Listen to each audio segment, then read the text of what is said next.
What up, y'all? This is the Twice Over Movies podcast, and I'm your host, Faraz. Today, myself, Farhan, and Fahad will be previewing The Lives of Others with our scores and thoughts without giving up any spoilers. Check out our recent episodes on Almost Famous, Nocturnal Animals, Tenet, and Million Dollar Baby. Our discussion episode for Million Dollar Baby will be out this Thursday. Make sure you're following us on Instagram, Twitter, and Facebook, and subscribe to the podcast, of course, to keep up with all of our releases. Alright, so here's a preview for The Lives of Others. Was haben Sie uns zu erzählen? Ich habe nichts getan. Ich weiß nichts. Sie haben nichts getan, wissen nichts. Sie glauben also, dass wir unbescholtene Bürger einfach so einsperren, aus einer Laune heraus? Nein, nicht. Wenn Sie unserem humanistischen System so etwas zutrauen, dann hätten wir schon recht, Sie zu verhaften, auch wenn sonst gar nichts wäre. Wir wollen Ihrem Gedächtnis ein wenig nachhelfen, Häftling 227. Ihr Freund und Nachbar, ein gewisser Pirmasens Dieter, hat am 28. September Republikflucht begangen. Und wir haben Grund zu der Annahme, dass ihm geholfen wurde. Ich weiß darüber gar nichts. Er hat mir nicht mal gesagt, dass er rüber wollte. Ich habe es erst im Betrieb erfahren. Beschreiben Sie mir doch bitte einmal, was Sie an diesem 28. September gemacht haben. Hey, you want to do the intro, man? Go for No. No, I sucked at that. Why don't you just take it straight from IMDb, dude? In 1984, East Berlin. No, I don't want agent to. of I don't want to secret straight up police. plagiarize. Say it in Urdu. Welcome everybody to the Twice Over Movies podcast. You just heard a clip from The Lives of Others. This is a 2006 German film, winner of the Oscar for Best Foreign Language Film that year. The film follows the surveillance of a playwright in East Berlin by the secret police, revealing the secrets of the artists in East Berlin as well as the underlying corruption within the secret police. Is that a good enough description? Great. Yeah, Sure. I like it. All right, so today I am joined with Farhan and Fahad. Hey guys. What's going on? First question. How many times have you guys seen this movie? I've seen it twice. Once in 2008 with college buddies, and then just now. You're such a liar, bro, because you watched it with me in college, and that was not in 2008. Which year was it? It was probably 2011, because I only joined you in college in 2010. Ooh, I think you're right. I watched it with you for the first time. You were in college in 2008, Fahad? Yeah, Freshman year. freshman year. Oh. Okay. We okay. all were. Oh, I guess so. Yeah, for us, you're right Yeah. about the year. I watched it with you. Yeah, because we watched it at the Tens. Right. And Farhan, we watched this even before that. I think we watched it like as dude, we watched it Blockbuster days. Yeah, man. we rented it from Blockbuster. Oh, so the quality this time around must have been much better, right? You guys. You know how I know that we rented it for Blockbuster? We kept the tape. Because we kept DVD. we kept it. man. They went out of business and we're like, we're not giving this back. So what was kept what was Lives that of video Others. quality, like 240p? No, it's DVD, It man. was DVD, man. Oh, so it's 720p all day. Okay, well you did say videotape, so I was like, oh, Yeah, and I was wrong. I think of Blockbuster, I think videotape, so... gotcha.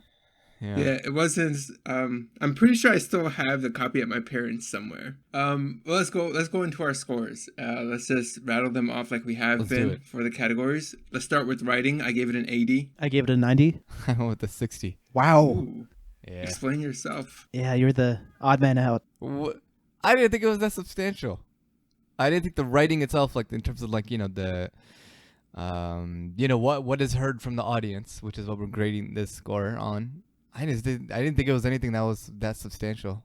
Okay, so the reason for my high score is that I thought the writing, especially the dialogue, laid out the plot masterfully. It's slow burning at the beginning. You get the sense of all the characters and their places and the roles they have to play, and then you get into the plot just with the dialogue, and there's absolutely no exposition, which is what normal movies rely on to get the story out.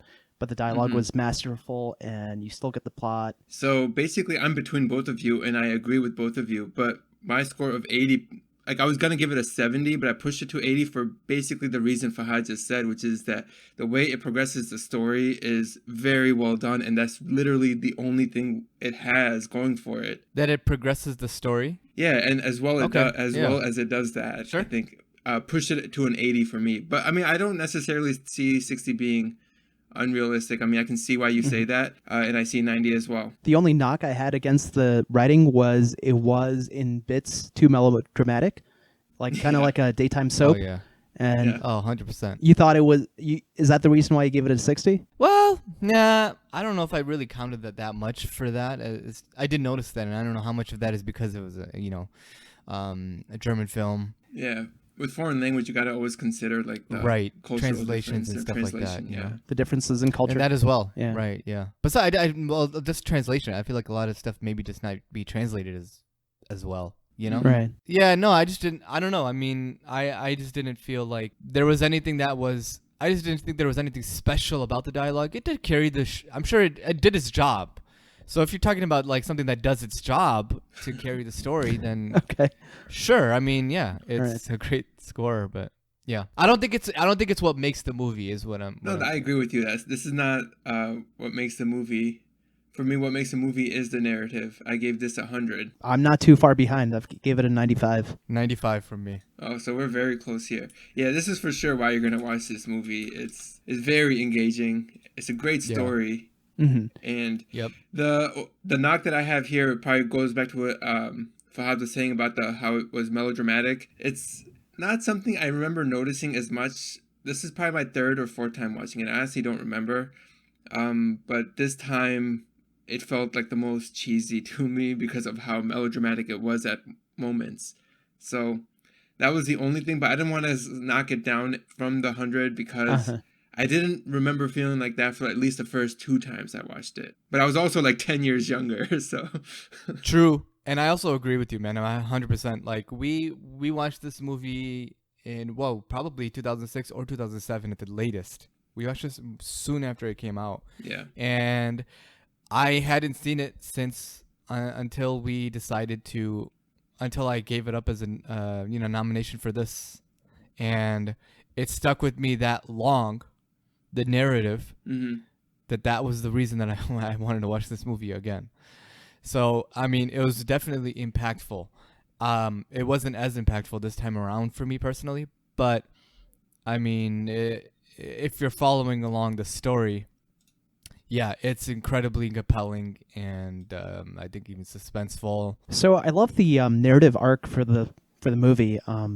Initially, the first like 20 minutes to 40, it's a slow burning movie. You get to know the characters and their places, and then the suspense is ratcheted up as you realize like how the plot's gonna play out, like the intersections, right? Right. And the suspense is building up at the same time, and it's a classical plot curve, I guess, and it really works well. I remember watching it for the first time in, what was it for us, 2010? Yeah, in 2010. Yeah, around then. So I remember when I first watched it, remember how the with the plot laid out initially, you can predict what the story is going to be, and I still remember being able to enjoy it, realizing where the story was headed. It's a story that, despite knowing what the conclusion is, it's very enjoyable. You can read the future, man, because I don't think I read it at all. Well, okay, we can say like there is kind of like somewhat dramatic ending, right? Mm-hmm. But it's not to say that it's not predictable in terms of what's about to like go down. I kind of agree with Fahad here. There's too much I mean there's so many little crumbs that we're following that you kind of get the idea like, okay, this is where this is headed. But again, it doesn't change how satisfactory the ending still is, or the story, how it concludes itself, is great. Agreed. Agreed. Why don't we carry on to acting? Sure. Yeah. I went with an 80. Okay. I went with an 85. And I went with the 90. All right. Alrighty. Yeah, so I gave it a highest score out of all of us. I thought so. Like that first 40 minutes, Fahad, like you said, the slow burn where you're getting to know the characters. Uh-huh. There's really very few characters that we're dealing with here. We got the actress Krista. Right. We have the main secret police spy. Dryman. Whatever you want to call him. No. What's his name? Weasler. Weasler. And then we have the writer, who is Krista's boyfriend, Dryman. So he's referred to it, but with both names, Georgian Drayman. And then you just have like a couple supporting characters beyond that. That's really it, right?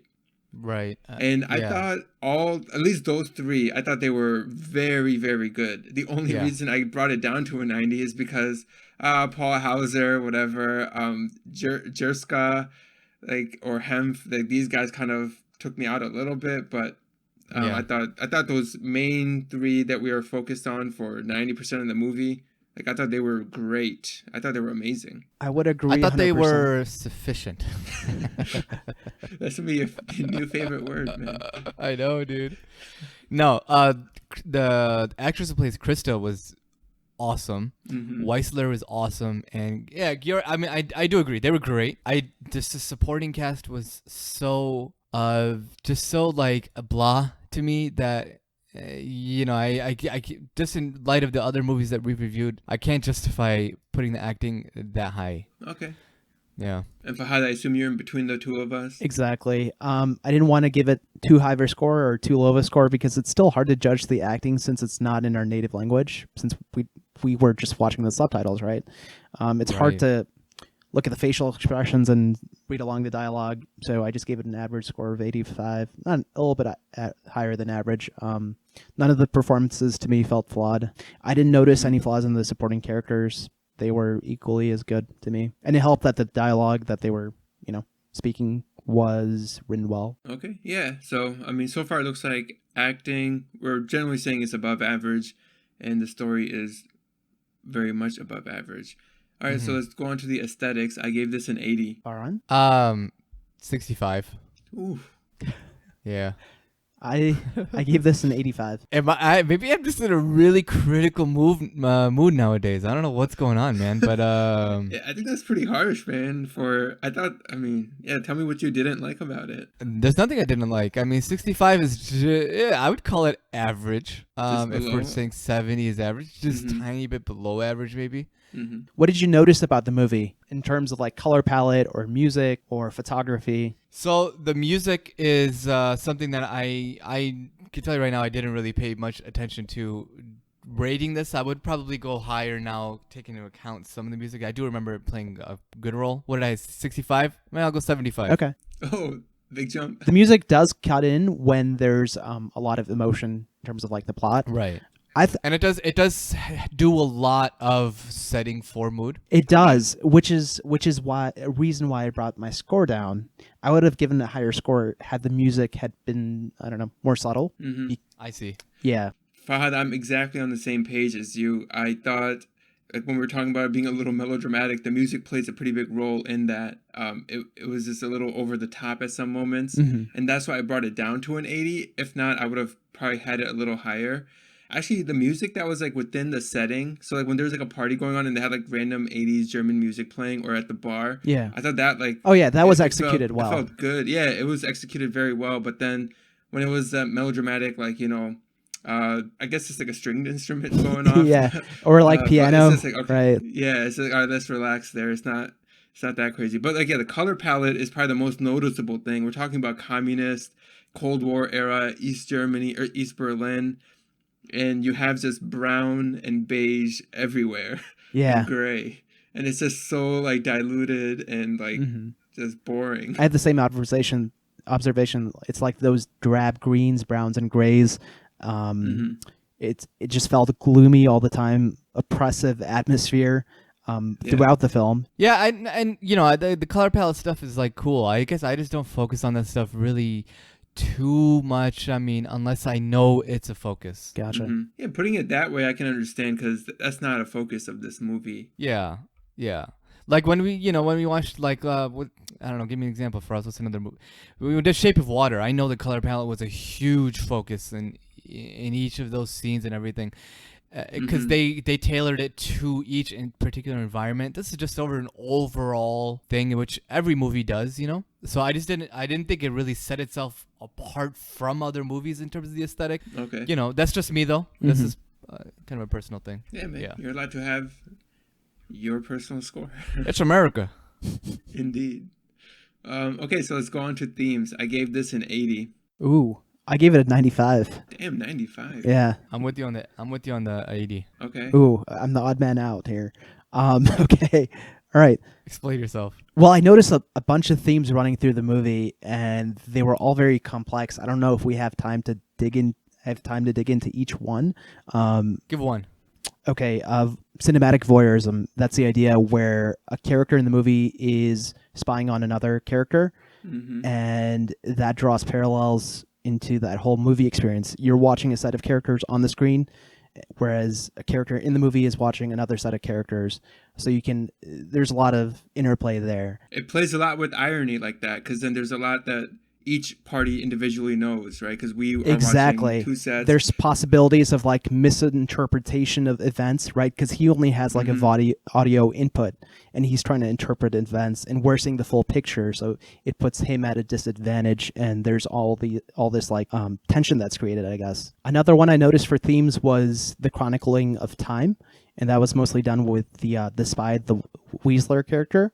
He had a precise knowledge of the time as he was working, but then as it shifted to his own personal life, that kind of dropped. You guys remember that scene where he has that sex worker over at his place?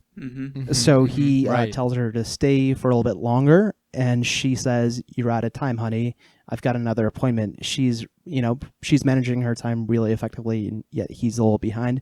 And that just shows that's like an insight into his character. I don't know if I have enough time to get into it, but yeah, I'll leave it at that. Well, you're right. I mean, he's putting more focus into his job than into his personal life, or something along those lines. But there's also right? something general to be drawn there, right? That there's this subjectivity of time depending on what you're doing. If you're uninhibited, like you're creating art, for example, you're not going to be monitoring the time as much as like someone doing something very serious like spying. Right. Yeah, I mean, those are some good themes. I had some more higher level like themes that I noted. We have obviously the one of change for individuals and how that comes about, and then the other one being like hope. Okay, so get into that change one. So I mean, we start off early on in the movie where we are told by one of the minister, right, Hemp. He's like, people do not change. And like in that same like party scene where he's having that discussion, he also says, of course you can have hope. Hope dies last. So like and then you see how that kind of plays into the rest of the movie beyond that scene. Especially right? the director's life, right? The one who's been blacklisted. Yeah, exactly. Yeah. Because you only meet the blacklisted director after that scene, and then you piece it together. And then I mean, I don't want to go too far beyond because we don't want to give away spoilers, but those are the major themes that I picked up, and I thought it was decently subtle, so I did enjoy it. And it played well within the movie, but again, I didn't want to give it too high of a score because it's not something that you're gonna leave the movie with, really. I mean, you might think about it for a little bit, but again, I think we all agreed that it's the narrative that you're gonna leave the movie remembering. Yeah, and I mean, for themes, I was thinking a lot more along the lines of like rebellion, or I would say just justice, stuff like that. Like in terms of how it was a huge injustice against the art scene, and there wasn't a lot of freedom of expression, and so just the rebellion against that was kind of the biggest themes that I got from this movie. What's that one line when referring to non-communist Germany? I don't want to give away. Let me just say the line. Let's not discuss where this happened. A former state employee is talking to the writer, and he's telling him there's nothing to... Essentially, it boils down to there's nothing to rebel against, and there's nothing to write about. To summarize it, the story is what's the best part about this movie. I think we all generally like every other category, too. Like, it's pretty good. Only Farhan kind of gave writing a below average score. Otherwise, and I recommended this movie, by the way. And Farhan who asked to watch it and review it for the podcast. So yeah, this is end of episode 1. We'll catch you at the next episode, which will discuss this movie in its entirety. Catch you on the flip side. Indeed. Thanks for listening to this production of The Twice Over. If you haven't already, subscribe and follow wherever you get your podcast, and remember to support us on Patreon or by sharing the podcast with a friend. Feel free to contact us on Instagram, Twitter, or Facebook at The Twice Over, or email us at comments@thetwiceover.com.